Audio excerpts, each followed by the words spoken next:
Next exercise 2.1 fifth second subdivision 867 and 255 by using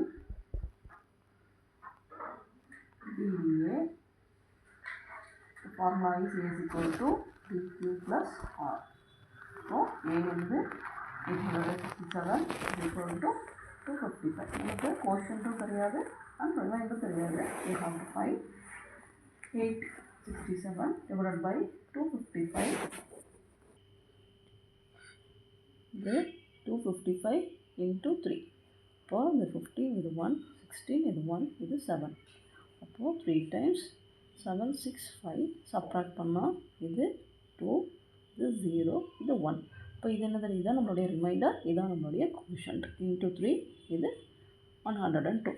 இங்கே remainder not is equal to 0. Again நம்ம repeat பண்ணணும். 255 is equal to 102. இப்போது 255 வந்து 102ஆல் நம்ம டிவைட் பண்ணணும். இது நம்ம 2 டைம் பண்ணோம்னா இது 4, இது 0, இது 2. இப்போ நம்ம சப்ராக்ட் பண்ணோம்னா இது 1, இது 5.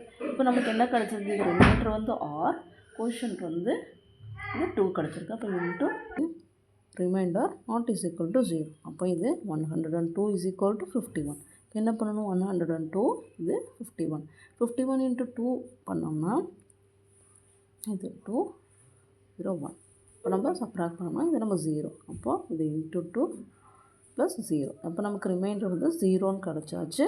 Therefore, the HCF of 867 and 255 is, இதில் நமக்கு 0 கிடச்சிருக்குன்னா இந்த 51. So, therefore, answer is 51.